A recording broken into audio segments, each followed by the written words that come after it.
আকাশবাণী আগরতলা। স্থানীয় সংবাদ পড়ছি উদয় শঙ্কর ভট্টাচার্য। আজ থেকে গোটা দেশের সঙ্গে রাজ্যেও নতুন 3 ফৌজদারি আইন কার্যকর হচ্ছে। ভারতীয় দণ্ডবিধির বদলে ভারতীয় ন্যায় সংহিতা, ভারতীয় নাগরিক সুরক্ষা সংহিতা এবং ভারতীয় সাক্ষ্য অধিনিয়ম এই 3 আইন কার্যকর করতে আগেই নির্দেশ দিয়েছিল কেন্দ্রীয় স্বরাষ্ট্র মন্ত্রক। নতুন 3 আইন সম্পর্কে রাজ্য পুলিশ প্রশাসন, রাজ্য আইনসেবা কর্তৃপক্ষ সহ অন্যান্য দপ্তরগুলি সাধারণ নাগরিকদের আগে থেকেই সচেতন করে আসছে। আজ নতুন 3 আইন সম্পর্কে জনসাধারণকে সচেতন করতে রাজ্যের 88 থানায় উদ্যোগ নেওয়া হবে। রাজ্য সরকারের স্বরাষ্ট্র সচিব প্রদীপ কুমার চক্রবর্তী এই কথা জানান। তিনি আরও জানিয়েছেন, ভারতীয় ন্যায় সংহিতা, ভারতীয় দণ্ডবিধি 1860, ভারতীয় নাগরিক সুরক্ষা সংহিতা 2023, ফৌজদারি কার্যবিধি 1973 এবং ভারতীয় সাক্ষ্য অধিনিয়ম 2023, ভারতীয় সাক্ষ্য আইন 1872 পরিবর্তিত আইন। ভারতীয় ন্যায় সংহিতায় 358টি ধারা রয়েছে, যেখানে ভারতীয় দণ্ডবিধিতে ছিল 511টি ধারা। ভারতীয় ন্যায় সংহিতায় 6 ধরনের অপরাধের জন্য কমিউনিটি সার্ভিসের শাস্তির বিধান রয়েছে। এই আইনে নতুন 7টি অপরাধমূলক বিষয় প্রবর্তন করা হয়েছে। তিনি আরও জানান, 30 জুন পর্যন্ত দায়ের করা পুরনো সব মামলা আগের আইনেই চলবে। প্রধানমন্ত্রী নরেন্দ্র মোদী সাম্প্রতিক লোকসভা নির্বাচনে সংবিধান এবং গণতান্ত্রিক কাঠামোর প্রতি পুনরায় আস্থা ব্যক্ত করায় দেশের জনগণের প্রতি কৃতজ্ঞতা প্রকাশ করেছেন।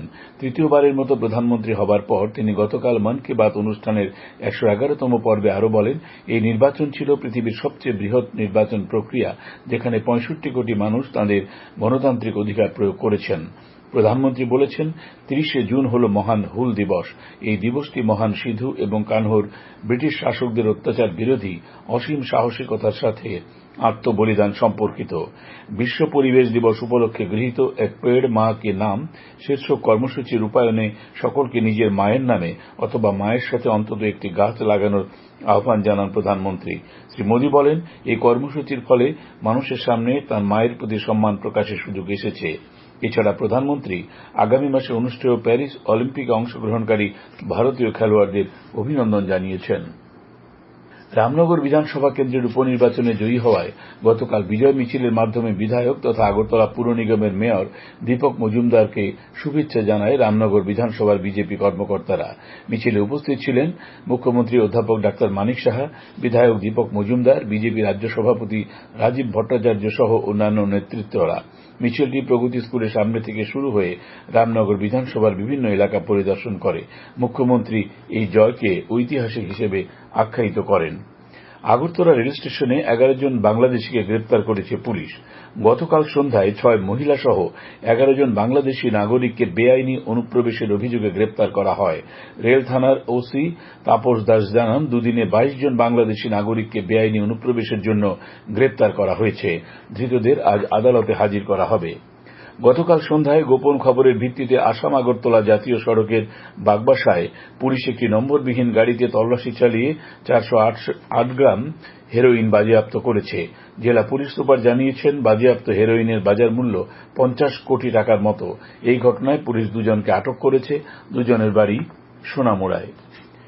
ভারত গৌরব সম্মান পেলেন পদ্মশ্রী অলিম্পিয়ান দীপা কর্মকার এবং দ্রোণাচার্য কোচ বিশ্বেশ্বর নন্দী। বাংলা ত্রিপুরা মৈত্রী মঞ্চের উদ্যোগে কলকাতার স্বামী বিবেকানন্দ বিদ্যা মন্দিরে নিবেদিত ওই সম্মান গতকাল দেওয়া হয় আন্তর্জাতিক জিমন্যাস্টিক্সের সফল দীপা এবং বিশ্বেশ্বরকে। কলকাতার রামকৃষ্ণ মিশনের স্বামী বিবেকানন্দ হলঘরে হয় অনুষ্ঠান। এতে কলকাতা ডাক বিভাগের সহযোগিতায় সাম্মানিক ডাক টিকিটও প্রকাশ করা হয়। অনুষ্ঠানের প্রধান অতিথি হিসেবে ছিলেন স্বামী জ্ঞানলোকানন্দ মহারাজ। রাজ্যভিত্তিক খো খো প্রতিযোগিতা গতকাল শেষ হয়েছে। রাজধানীর রামঠাকুর পাঠশালার মাঠে অনুষ্ঠিত দিবারাত্রির আসরে সাব জুনিয়র বালক বিভাগে সেরা হয় পশ্চিম জেলা এবং বালিকা উভয় বিভাগে সেরা হয়েছে ঊনকোটি জেলা। 2 দিনব্যাপী রাজ্য স্তরের এই আসরে পুরুষ এবং মহিলা উভয় বিভাগে ঊনকোটি জেলা চ্যাম্পিয়ন হয়। পুরুষ বিভাগে উত্তর জেলা এবং মহিলা বিভাগে পশ্চিম জেলা রানার্স হয়। আসরের শেষে বিজয়ীদের পুরস্কার তুলে দেওয়া হয়। আবহাওয়ার পূর্বাভাসে জানানো হয়েছে, আকাশ সাধারণত মেঘলা থাকবে, বজ্রসহ 2-1 পশলা বৃষ্টির সম্ভাবনা রয়েছে।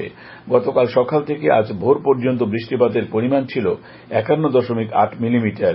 আজ সকালে সর্বনিম্ন তাপমাত্রা ছিল 26 ডিগ্রি সেলসিয়াস। দিনের সর্বোচ্চ তাপমাত্রা থাকবে 30 ডিগ্রি সেলসিয়াসের কাছাকাছি। সিপাহীজলা জেলা দক্ষিণ জেলা এবং গোমতী জেলার বিভিন্ন অঞ্চলে ভারী বৃষ্টিপাতের সতর্কতা জারি করা হয়েছে। স্থানীয় সংবাদ এখনকার মতো শেষ হল।